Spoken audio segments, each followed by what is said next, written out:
Près de Sarrebourg est ouvert depuis le 1er mai dernier le parc de vision du domaine de Sainte-Croix, un espace réservé aux amoureux de la nature et aux animaux qui vivent ici en toute liberté.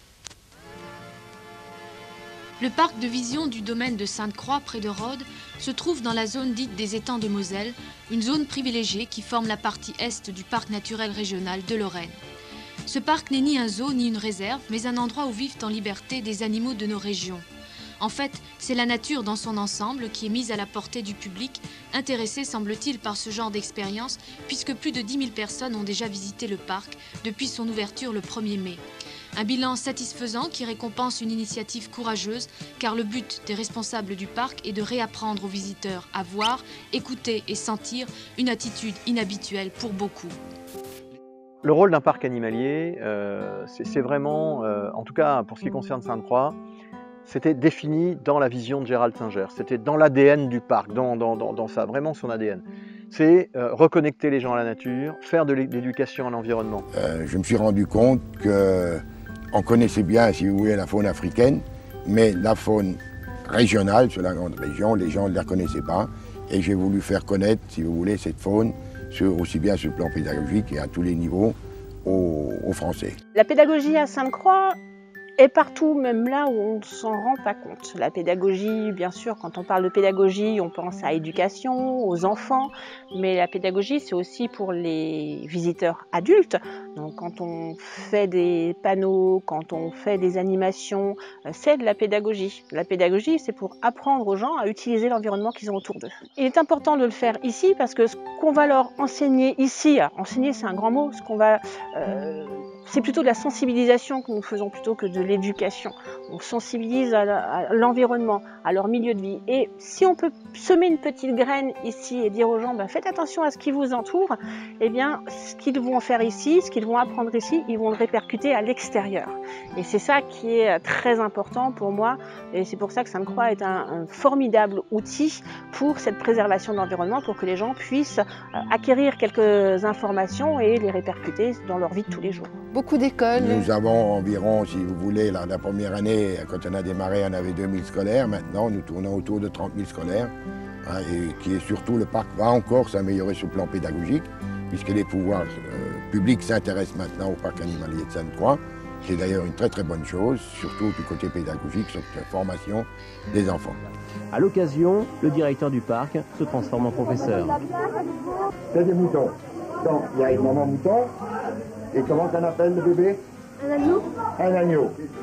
La nourriture, les soins et le rôle de chaque animal dans une ferme, les enfants posent beaucoup de questions. On leur fait découvrir aussi le matériel utilisé au temps où leurs grands-parents travaillaient la terre. Quelques mots aussi sur les techniques de l'époque. Une visite pédagogique qui apparemment n'a rien de superflu. On a constaté que les enfants dans le parc avec les animaux sauvages, surtout pour les maternelles ou les enfants des grandes villes, ne connaissent plus les animaux domestiques. Ils confondent par exemple des biches ou des cerfs, les daims. Ils disent « Oh, tout que c'est des belles vaches ». Par contre, lorsqu'on leur demande une vache, ils ne savent pas ce que c'est. Et actuellement, je pense qu'il est primordial de réapprendre aux enfants ce que c'était nos animaux domestiques. Et ils peuvent mieux les approcher également, puisque nos animaux sauvages sont semi-liberté. Ils peuvent les caresser, peuvent les toucher à la rigueur. Et les petits-enfants préfèrent les animaux domestiques aux animaux sauvages. Alors les moyens, on en a des multiples, bien sûr. On a tout ce qui est panneaux, où les gens peuvent piocher l'information comme ils veulent. Des panneaux que l'on voit évoluer aussi au fil du temps.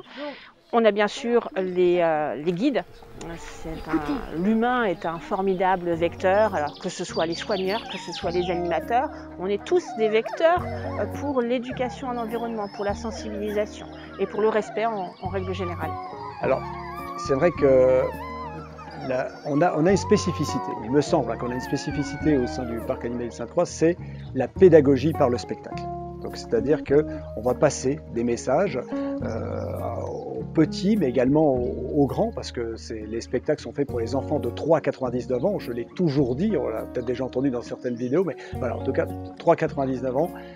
Et c'est vrai, c'est une façon ludique de retenir les choses.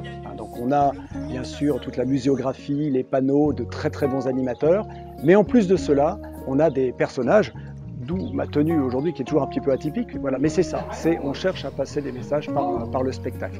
Le message que l'on veut faire passer, c'est qu'on vit au beau milieu d'un environnement.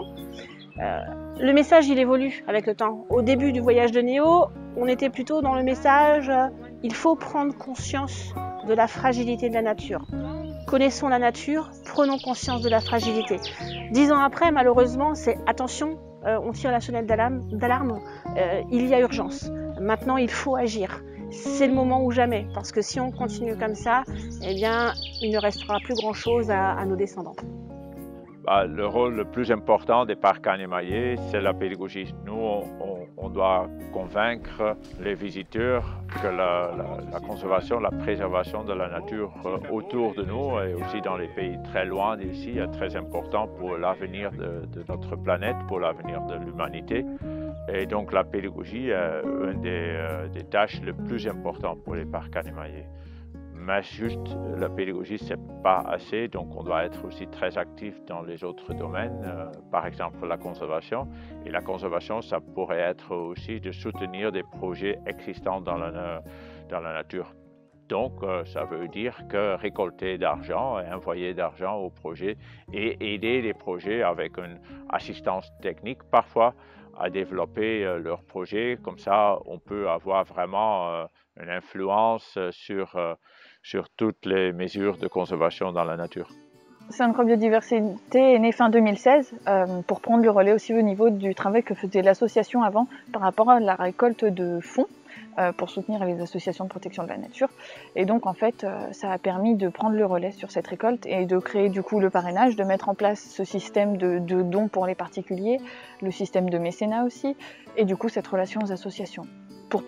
Pour faire en sorte que le parc, dans ses actions pour la conservation, continue à faire encore plus que ce qu'il ne faisait déjà. Sainte-Croix Biodiversité a pu mener comme projet, notamment depuis 2017 et même avant avec l'association, de soutenir les associations de protection de la nature. Par exemple, l'année dernière, on a pu soutenir 18 associations, dont une grosse moitié des associations régionales, donc des associations qui ont un impact local. Et notamment, l'année dernière, on a pu soutenir le Conservatoire d'espaces naturels sur un projet de réintroduction d'écrevisses des torrents et plus particulièrement plutôt sur l'effacement d'un étang qui a permis ensuite la réintroduction de ces écrevisses.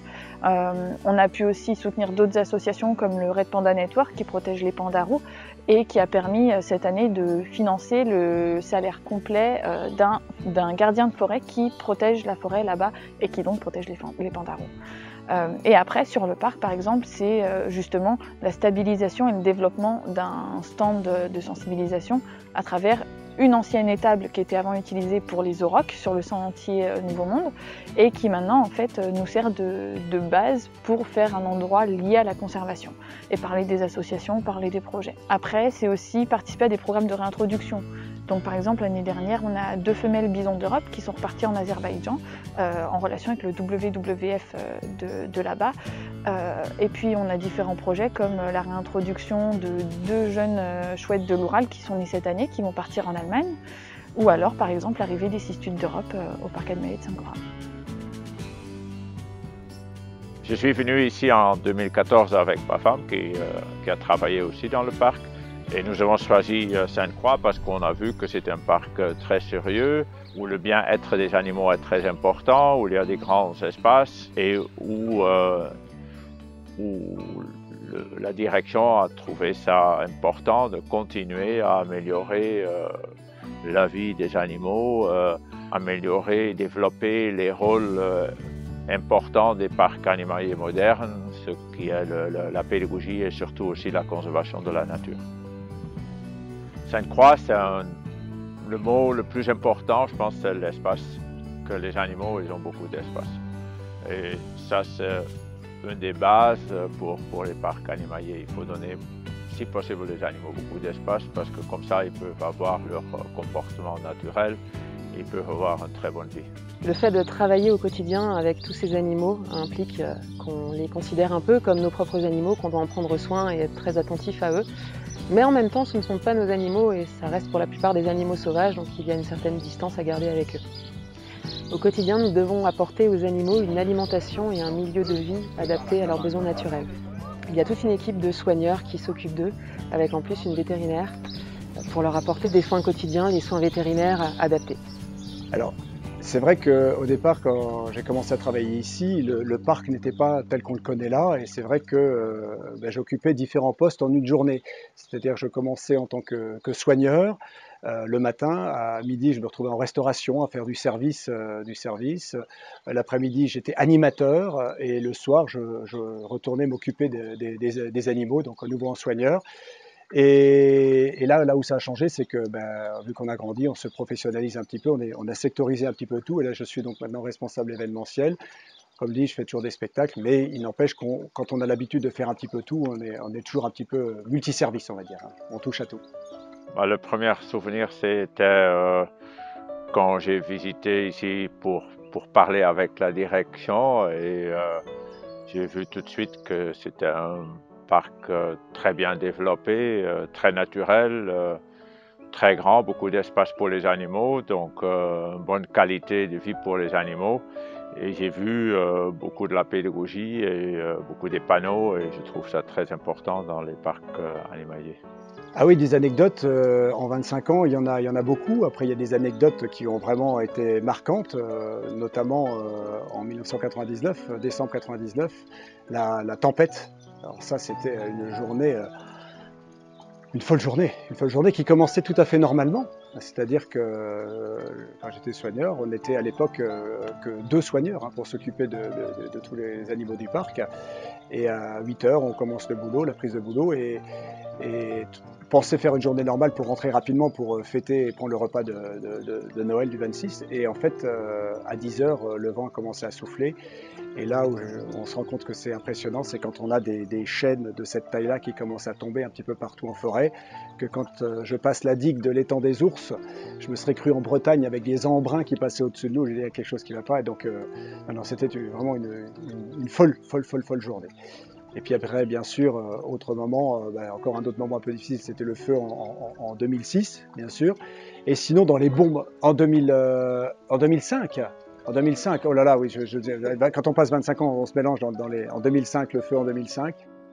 L'incendie de 2005, ça a aussi été un moment assez émouvant, parce que quand on a un appel téléphonique le matin en nous disant le parc est en train de brûler et qu'à 11 h, on fait le premier petit train de la journée avec les flammes en fond quand on arrive au numéro 2 restaurant, alors là, c'est difficile de retenir ses larmes à ce moment-là. C'est une forte émotion, puis l'élan de solidarité ensuite qui est né de par le public, les visiteurs, entre les collègues aussi, comme on s'est resserré les coudes pour tout faire partir le lendemain même. Donc ça, c'est aussi un moment fort de ces 20 dernières années pour ma part.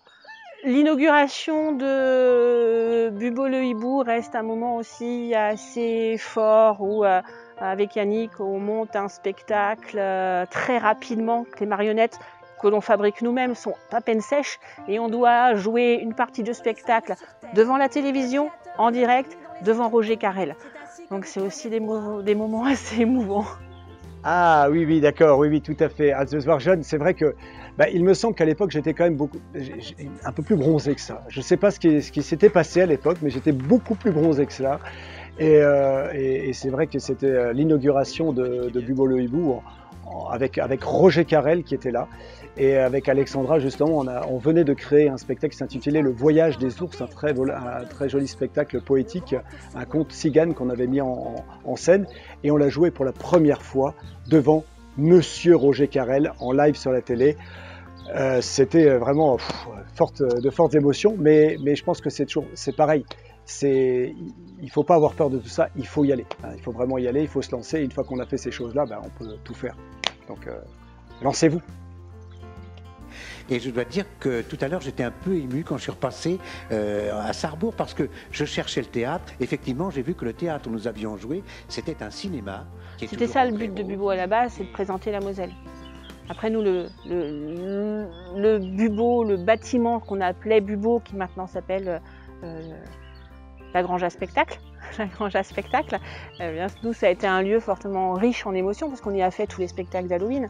Et Halloween c'est quand même quelque chose qui marque Sainte-Croix, qui a marqué moi mon histoire à Sainte-Croix, parce que je suis arrivée à Sainte-Croix le premier Halloween, où le premier Halloween C'est un peu comme ça, à cause de ça que je suis arrivée dans les spectacles, où Yannick, toujours avec son grand sourire, dit oh, j'ai un souci pour demain, il manque quelqu'un pour faire un conte. Il y a juste 4 lignes à lire, c'est pas grand chose. Le matin, il donne les 4 lignes à lire, qui sont en fait 4 pages. Donc tu fais le spectacle, et de là, il m'a enrôlée dans cette aventure des spectacles. Et après, pendant plus de 10 ans, j'ai fait des spectacles avec Yannick, avec Pierre. J'étais une couette, j'étais une taupe, j'étais un écureuil, beaucoup une sorcière, hein, une vieille bille qui a marqué, je pense, des générations d'enfants. Et on a pris de bonnes crises de fou rire, à répéter jusqu'à très tard le soir les spectacles. Et voilà, de bonnes crises de fou rire. Pour moi, le parc animalier de Sainte-Croix est plus qu'un simple lieu de travail, car ça fait vraiment de nombreuses années maintenant que je travaille ici. J'ai commencé avec cette petite équipe et j'ai eu la chance de connaître le fondateur du parc. Donc c'est sûr que c'est beaucoup plus qu'un simple lieu de travail. Ma relation avec Sainte-Croix, c'est vrai que ça fait maintenant 25 ans que je travaille ici au parc animalier de Sainte-Croix, donc c'est une relation très forte, vraiment une relation très très forte. C'est vrai peut-être que même filiale des liens de famille, on va dire, c'est le prolongement de ma famille. Comme je dis toujours, comme toute famille, il y a des bons moments où on s'éclate, il y a des moments un petit peu plus tendus, mais ça reste quelque chose d'extraordinaire. C'est là, le cœur. Le parc, on y rencontre des gens fantastiques, que ce soit au niveau public, que ce soit au niveau personnel. Et très souvent, pour certains, ils font partie des membres de la famille. Moi, j'ai trouvé par exemple le parrain et la marraine de mon fils. Donc voilà, on garde des liens très forts avec des personnes qui ont travaillé au parc. On y passe beaucoup de temps, donc forcément on se connaît bien, on sait quand quelqu'un ne va pas, donc c'est un rapport assez particulier. C'est plus qu'un boulot quand même, c'est plus qu'un travail, le parc. C'est presque une deuxième maison. Dans les moments de doute, quand on voit des choses difficiles avec les animaux, la nature dans le monde entier, je repense souvent à une petite anecdote qui m'est arrivée il y a quelques années. Une rencontre avec un monsieur qui me demandait des informations sur les repas des loups. Et quand je lui ai donné les explications qu'il voulait, il m'a dit que lui, il était chasseur et que le jour où le loup serait vraiment réinstallé en France, il arrêterait de chasser. Pareil pour certains visiteurs, c'est assez... pour certains, ils nous voient évoluer dans le parc et des enfants que l'on rencontre, des fois, on les marque beaucoup. Par exemple, pareil, au début où je travaillais à Sainte-Croix, j'allais dans un grand magasin à Strasbourg pour faire des courses pour le parc d'ailleurs, pour préparer les spectacles. Là, il y a une petite fille qui traverse le magasin et qui se met à hurler « Maman, maman, il y a la dame qui m'a montré les animaux au parc !» Donc c'est très frappant. On se rend compte qu'on frappe les personnes, qu'on frappe les enfants. Donc c'est assez émouvant quand on se rend compte de ça.